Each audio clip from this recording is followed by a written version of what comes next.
Let's talk about flashing lights first, shall we? I want to show you the fire truck. You've seen this before, but let me just wheel it onto the bench here. And what color lights do fire trucks have? Blue, blue. Stop it. It's an old joke. Right, just hooking up the circuit here. Do you see how that light appears to fade? There. It doesn't just beep, doop, doop, doop. Let me try and speed it up a little bit. Get a screwdriver to do that. It still fades when it goes out on quickly. As we saw in the last video, it's kind of hard to dim LEDs in the way that you can incandescent lights. But because this is a ramp, as the capacitor charges and discharges, it's gives something of that impression. Why is that important? If I put this red one beside it, they're wig-wagging. They're not quite even. With Belisha beacons, let me just say, with the Belisha beacons, if you had one either side of the road and they were going, it would look weird. And likewise, these days they come on flash, flash, flash, but they don't, this bit isn't there. They're either on or off, on, off, on, off. They're not like this where there is a decay.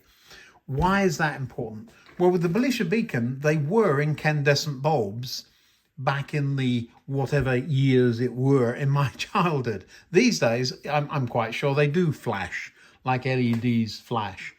The simplest way would have been to put in a flashing yellow or orange LED. You could sensibly take a feed from one of these flashing LEDs here and run that same flash all over the layout. Then when you walked in the room, everything from cricket ground to mainline station and all the way around to the market stall would be all flashing, flash, flash at the same time. On top of that, when you're in the town, you go down the town centre for a nice cup of coffee, you can't see the flashing lights of the traffic lights at the other end of town. In a model railway, you can see them all, unless you get down at eye level and put blinkers on. Blinkers as in horse blinkers, so you can't see what's going on around you. So with the Belisha beacons then, even if they are flashing at the same time, which would look horrible to me, or if they're wig-wagging, so you don't want to use that same circuit for anything else.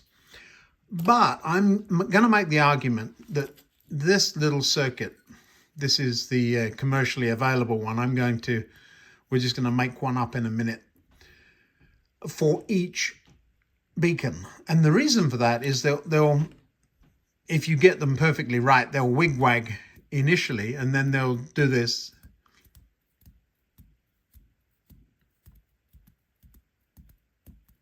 You know what I'm talking about. Very hard to do, actually. I used to be a drummer in a marching band, so that is hard to do. So it's easy. It's going to be easier to show than to do. But each light will have a different circuit. The circuits I could use would be an Arduino. Everybody refers me to the Arduino, and I do intend to buy a couple and have a play and just see what they can do. I have a feeling they're going to be good at opening and closing gates and barriers. Once we get the other end of the station forecourt done, I want to have gates that do open and close eventually, and a barrier that lifts and lowers at the airport entrance, and gates that do this on the level crossings. So yeah, and I've a feeling the servos that would do that, you could use point motors, but I've a feeling the servos that do that would best be controlled with an Arduino. Anyway, back to tonight's little problem. This looks very like a multivib to me, made up on this board. In fact, I'm sure it is, looking at it. I don't remember what we did that for, but we're going to make them up on the little circuit boards. I'll draw it for you first, shall I? So you know what the circuit is. Let me get some paper. I'm going to start with the 4 resistors just for once. We're going to put an LED in series with one of the resistors. I've learned to use a thinner pen so that I actually can get the whole circuit onto one of these cards. That's how it'd be a nominal 9 volts, but 12 will work. Just we'll write 12 in there just to help us remember. This will go down to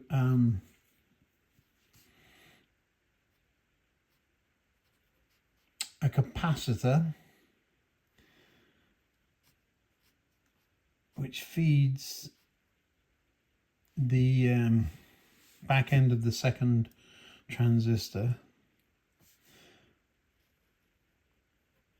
like this.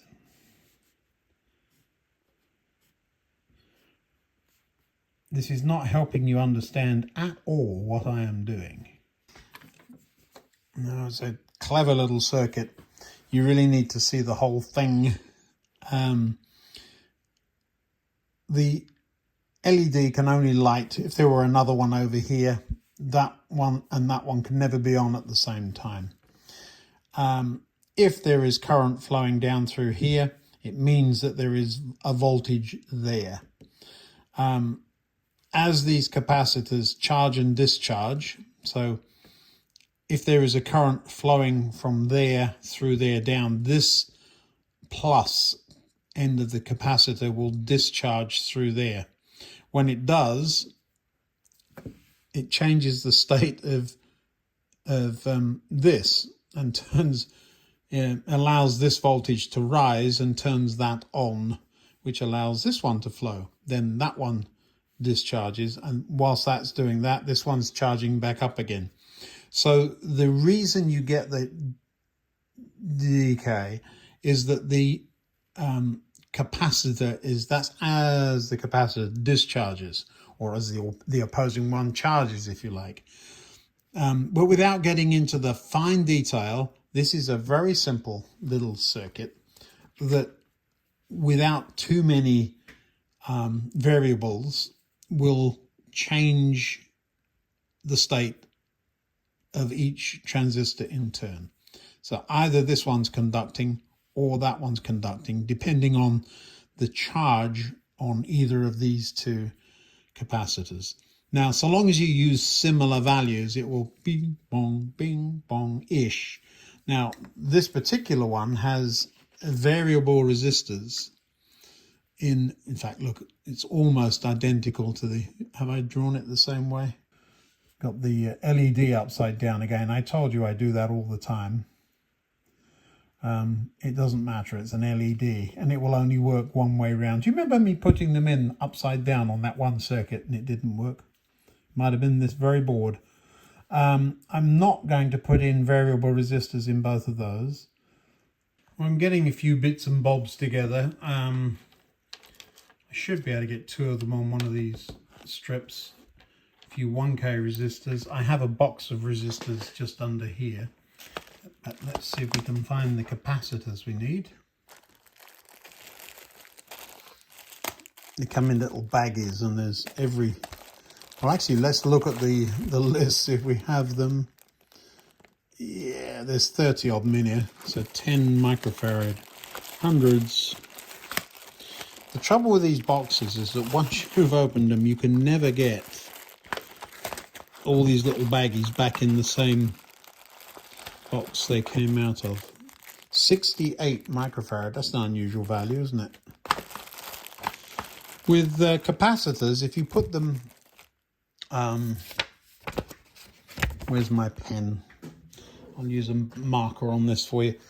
With a capacitor, if you put, there's there's a capacitor. If you put a 6.8 across there and a 22 there, the resulting capacitance, they add up. So if that was a 22, that would be a 28.8, 28.8. Where if you put them in series,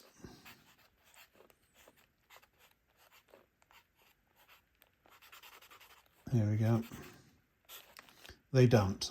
You thought I was going to give you the value. If they were resistors, you know, resistors in series add up. Capacitors in parallel add up. And there is a formula to, it's always lower than the lowest one, of course. But I'm not going to get into formulas now, just to say that it works the other way around than resistors. Now, where were we? We were looking for some 10 microfarad. There's 100. Let's pull them all out and put them back. I wonder why those ones look different colour than all the rest. Have you ever seen one of these go bang? Somebody said I needed to do something special for the 100th video. I think that was the last one, wasn't it? Or the one before? There we go. What I should have done is put a 100 microfarad capacitor on backwards on a power supply, just to show you what happens when you do. It's quite spectacular. They pop, and if you've got a high enough reverse voltage on them, the aluminium can will go ping and fly off. Right, so I just need 4 of these, don't I? Are these 10 microfarad, 25 volt? Well, they're tiny, look at them. 1,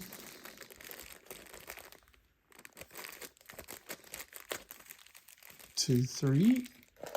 I will, just some advice for you if you're getting into electronics to the point where you need to buy stuff. These cheap boxes are actually a great idea, but keep a track of what you haven't got. So I really should write down on the lid. I buy so many of them, I'm not going to, but for you, look at this. I have just finished, oh, it's 100 microfarad. I thought I'd just finished and found some more. The point is that a big box like this is relatively cheap. And when you run out of a particular value, order that one value. Because you're never going to, I probably in my lifetime won't use all of the capacitors in there. But I will certainly use some of the values. We're going to need a couple of transistors. These are the ones somebody said, you should shut the box. I dropped the box and it was closed and it opened and went all over the place a couple of videos ago. It hadn't been open. Well, it had been open, but it hadn't been open that day. So 4 of these. 1, 2, 3, 4. There we go. Shut the lid. I'm actually going to put this right back where I got it. Do I really need to breadboard it? Yes, I do, because I want to get the value of the resistors sorted out. What did I do with that box of resistors? Oh, here it is, look. This is what I was talking about.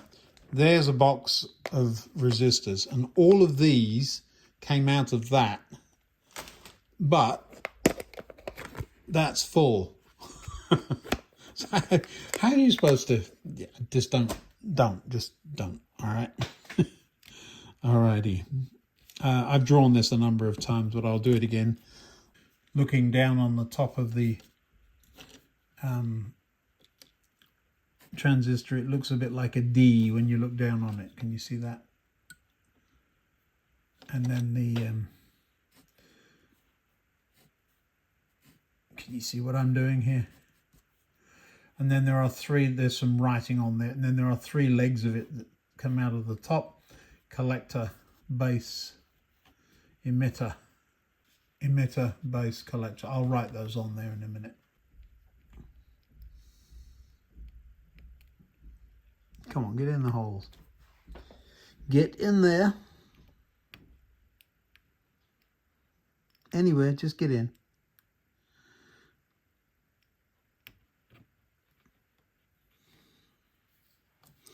And then the other one, where is the other one? There's another transistor here. Over here somewhere.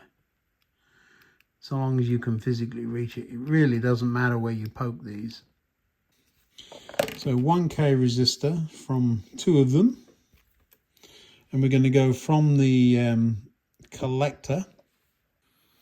This one we're going to drop down the other side there.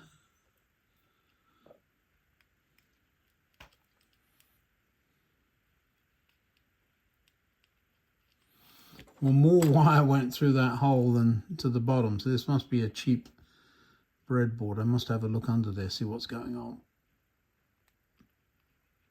Because you shouldn't be able to push the wire further through. I bought in a LED. No idea which leg is which because they've both been cut to the same length. So let me find that out real quick. You see that minus? That's an arrow pointing at the short leg. So one leg of these is shorter than the other, and the minus is the short one. It's got a bit missing, is the way I remember it. So I actually prefer to ID the plus, but that's not what the manufacturers do. The plus of that capacitor needs to go into that same hole and to the base of the other. Oh, we just open it up like that, shall we? Collector of 1 to the base of the other. And the other one goes the other way.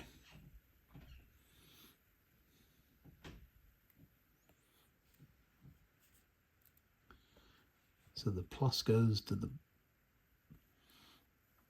collector of this one.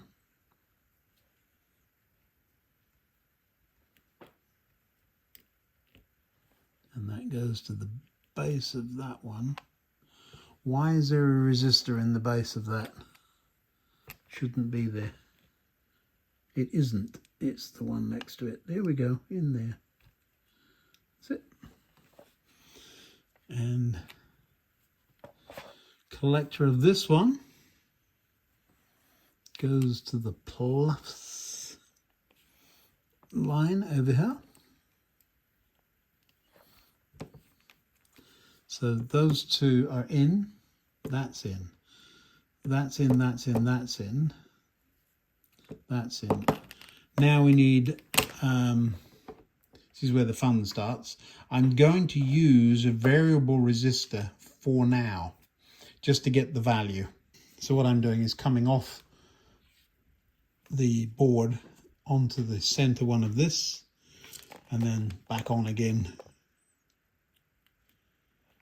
from the other side. There you go. So instead of running from component, I'm running from, have I got everything in? There's 4 resistors, 2 capacitors, 2 transistors, and a diode. I think we're there. So this is the plus. There's nothing hooked to the minus tracky, and oh, your emitters aren't connected. Need a couple of jumpers. I'll be right back. I stole them from one of the other projects, and they're the wrong color, but that's quite all right. And the emitter then is that one, and we want to run that down to the negative, well out of the way. And it'll be the same the other side here. Oh, that's tight. That one there, down to the negative. And now I can't get hold of the negative. So what I'll do, just put a piece of wire in the end. There we are. So plus I've got here with a nice black one for the negative. There we go. And a battery. If there's a big loud bang, the capacitor was in backwards. That's about right. So let's put the one of the Belisha beacons in there instead of the diode, shall we? That looks about right to me. So now we're going to make that circuit up on a piece of board. First, I'll measure the resistance of the variable resistors that I've used and duplicate that. Meter set to ohms. Just whip this out of there. Which side was it? I'm sure it was the one where my thumb is.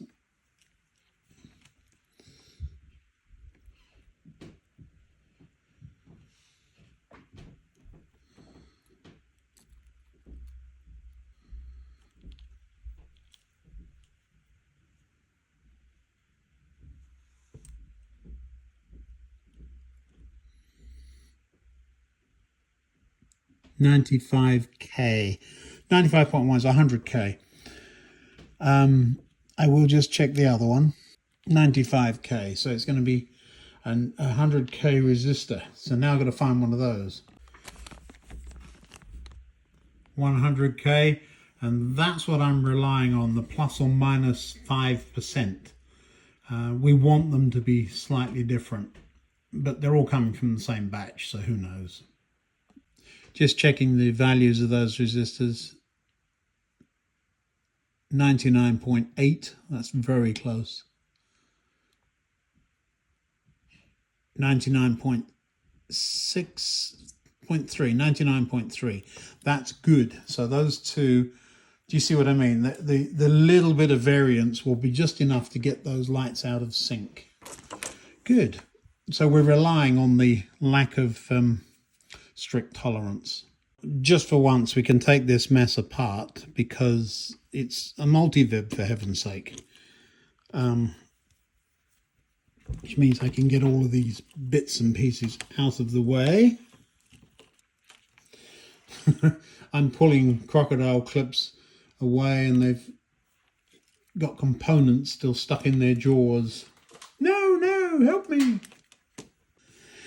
This is one of the things about model railways or scale models and electronics. The electronics don't change size. A board this size, well, the commercial one there, you see that? A board that size would be exactly what they would be using in real life. Well, these days, even smaller, with a little relay. So, yeah, the electronics doesn't get smaller just because you're into model mode, unfortunately.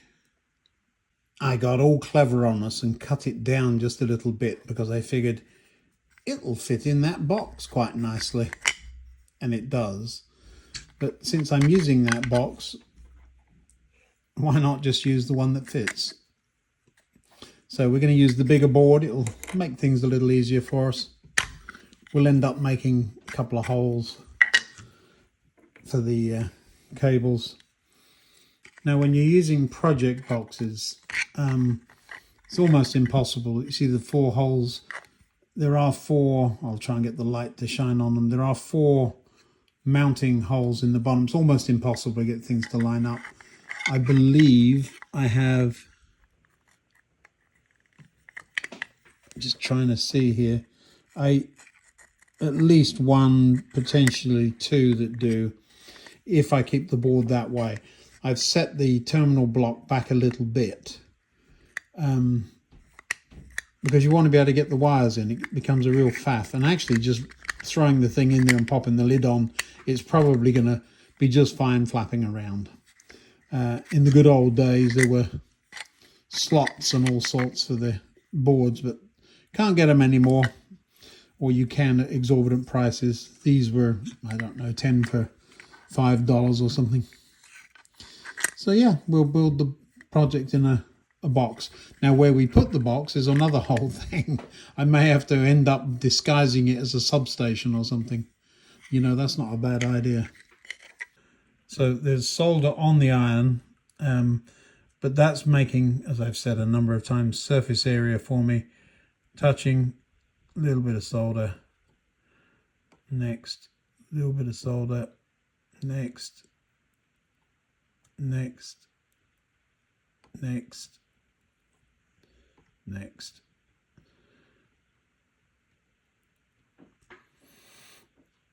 wipe off the dead solder, just apply a little bit more. That's just tinning up the iron. Just check your joints. That one's good, that one's not. It doesn't matter because there is no electrical connection at this point. It's more of a mechanical thing because I'm going to jump wires off of those. So that's the first 6 connections, or the first 6 solder joints at least. That's our strip nicely mounted in. I will mark this up as I usually do, a plus and a minus, and then lamp 1, lamp 2. But I will mark those plus because that's where they're actually going. This would be an unusual circuit in that I'm not running a resistor on the LED because it's on the board. So I'll just have to run the wires straight in. Unusual for me. I know somebody's going to ask, so there's the redrawn circuit diagram with the values. The working voltage, I'm using a 9-volt battery, but 12 volts will be just fine. I'm holding it still, but you can screenshot that. There we are. It really is just a little bit like making a 3D jigsaw puzzle. A little bit of insulation on that one so that I can get around a couple of the other components there. I'm sure if I sat down and worked it out, there would be a nice, neat, easy way to do it. One way I've seen done a few times is you lay the circuit diagram over the board and then draw it the right size, shove the components in and then just join the wires up. What I'm doing is trying to use the components' own wires instead of chopping little connectors up. So the insulation is just compensating for that loop over there. There's always going to be 1 or 2. That's one of the 2 multivibs. There's plenty of space for the others. Making connections from this to this is a little tricky because I did bunch it up there. I was trying to see how little space I could get it into. The insulation isn't strictly speaking necessary, but just peace of mind, I think. You want to see the other side where all my junky work is, don't you? All right then. There you go, not too bad. A couple of weird things. Nothing at all connected to that one yet. Well, that's the beacon from the second circuit. It's hard to see, isn't it, where that's the 3 positives, but nothing really much goes to them because I've just jumped there. This one's not connected at all yet. I need to do that. But that's the negative for the next circuit because that will be common, as will the plus. So I'm probably going to have to jump a wire over. Yeah, I don't know what happened there. The hole is filled up. There's obviously nothing in it. But that's what they end up looking. That's what they end up looking. It's just coffee, I promise. That's what they end up looking like from underneath. I'll get the other one done, and then we've got to come up with a way of hiding it all. It'll all happily fit in the box. Really don't need the lid. I'll just set that up that way and have to build something around it. Well, that'll be fun in itself, won't it? There you are, finished article.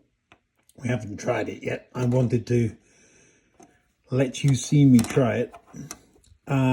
Essentially all we've got there is 2 multivibs on one board. So there's the circuit diagram. You can see the tick marks. That's me checking off the components as I put them in. I suppose I could, a couple of things. I don't like this pile up, but it was easy peasy. Use a bit of heat shrink as insulation. This one here, there's a resistor that has a long lead that goes all the way over here. So that just moves the positive. So those three are all the same, actually. It just moves it there. Yeah, but other than that, nothing terribly interesting. Even though there's only 4 connections, I usually have a negative rail. So there's 1, 2, 3, 4 connections. 1, 2, and of course the other 2 is 4, and connects to where the minus is on the other side. So I've got B1 and B2, beacon 1, beacon 2, and 3 pluses. So beacon 1 and a plus, beacon 2 and a plus, and then the middle plus and the minus of the power supply. I could have arranged it better or differently. That works. Does it all fit in the box? Of course it does. I've left these back. You see how the board rests this side of the pips there? That's me anticipating cables. I've thought about what if I put it in the other way up. So this would then sit on the baseboard, and that simply goes over it. I'm going to have to build a structure around this. One thing I don't like is that the sides slope in a little bit, so that's going to make construction just a little bit difficult. I still think just dumping one of these on top's the simplest solution, simplest solution, but I'm not going to. We're going to humour myself and make a substation on the baseboard. Well, that's it. What do you mean you want to see it work? Of course you do. All right, let's hook it up and see what happens. I'm going to use crocodile or alligator clips.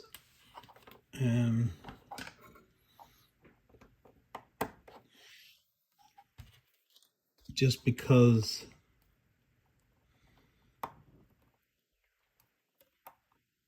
I don't want to wreck up the Belisha beacon cables at this point.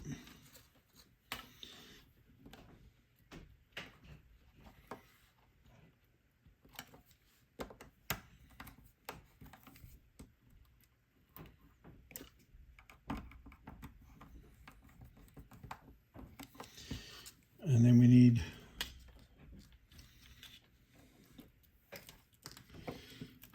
plus to the battery. We're going to be one short, you know we are. Of course we are, Ian. I must order some more of these, actually. I've never got enough of them. So that's the plus to the battery. Where is the battery? There it is.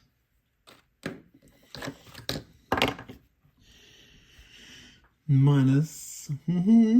All right, the moment of truth.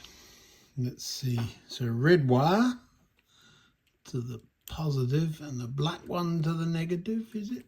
Yeah, it is. It's clipped to the yellow. Let's see.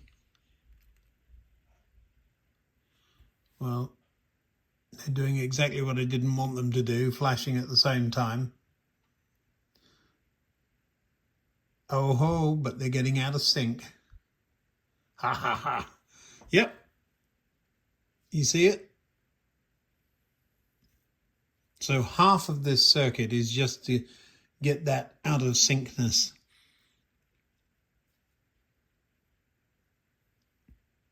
They will look lovely.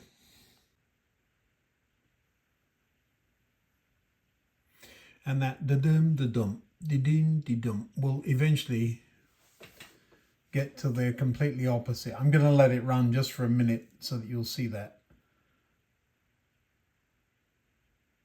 The difference is purely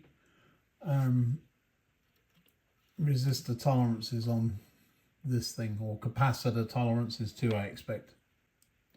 I'm very happy with that. Now, all we've got to do now is figure out a way of installing them without breaking them. Yeah, that's exactly the effect I was looking for.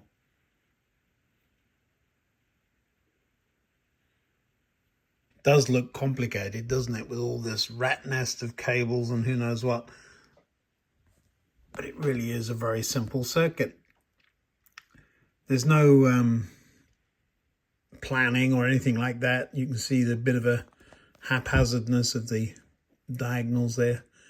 But that's the way this stuff works. Just get on and give it a go. Now, if I were a commercial enterprise, mine would look something like that, of course, with the drawings there and variable resistors and all that good stuff. But I like mine better. Whew. Well, I'm anticipating that will have taken enough time for one video, and so we'll stop it there and install them next time. I was going to show you how I painted this, wasn't I? I'll give you a quick look at that the next time. I've got to clean this bench up now. Look at it. Eesh. Well, thanks for watching. I really hope you've enjoyed watching a couple of blinking lights. See you next time now.